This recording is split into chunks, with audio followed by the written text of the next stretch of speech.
The Battle of Adrianople, fought on August 9, 378, was a decisive and catastrophic clash between the Eastern Roman Empire and the Gothic forces that profoundly altered the course of Roman history and exposed the declining resilience of the Roman military system.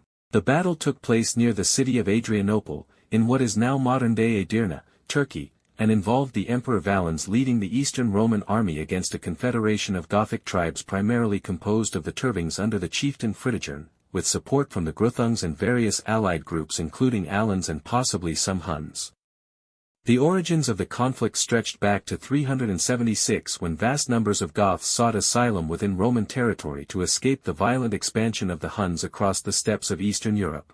Valens agreed to let them cross the Danube River, hoping to settle them as loyal federates who would provide soldiers and labor.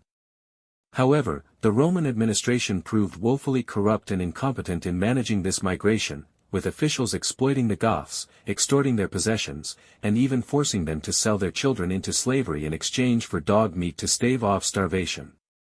Resentment quickly erupted into open revolt as the Gothic leaders realized that the Romans intended to mistreat and disarm them rather than integrate them honorably. Skirmishes and raids escalated into a full-scale uprising. Valens, who was stationed in Antioch at the time, marched north to restore order, while his nephew, the Western Emperor Gratian, was delayed by Alemannic invasions in Gaul.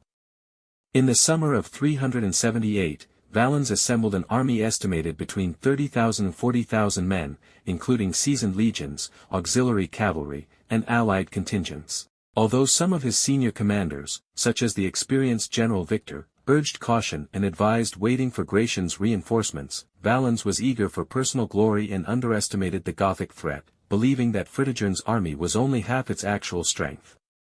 As the Roman army advanced toward the Gothic encampment, a massive defensive wagon circle known as a logger, Fritigern skillfully employed delaying tactics, sending envoys to propose negotiations and requesting hostages while secretly waiting for his cavalry, who were foraging in the countryside. The Romans were forced to stand in battle formation for hours under the punishing August sun, growing increasingly exhausted and dehydrated. At a critical moment, the Gothic cavalry returned to the field, sweeping around the Roman flanks in a sudden and overwhelming attack. The Roman cavalry on the wings was routed almost immediately, leaving the densely packed infantry exposed and unable to maneuver. Trapped between the logger and the mass of horsemen, the Roman formations quickly collapsed into panic and chaos. The Gothic infantry poured out from the wagons to join the slaughter, while archers and cavalry harried the disorganized Roman soldiers from all sides. In the confusion, many Roman units were annihilated or trampled in their desperate attempts to flee. Valens himself was wounded and carried to a farmhouse, which the Goths surrounded and set ablaze, killing the emperor and those with him. According to Ammianus Marcellinus, the loss was catastrophic, with up to two-thirds of the Roman army destroyed, including many of its most experienced officers and elite units. The defeat at Adrianople shattered the myth of Roman military invincibility and demonstrated that Rome could no longer reliably impose its will on large barbarian coalitions. It also exposed severe weaknesses in Roman recruitment, logistics, and battlefield coordination.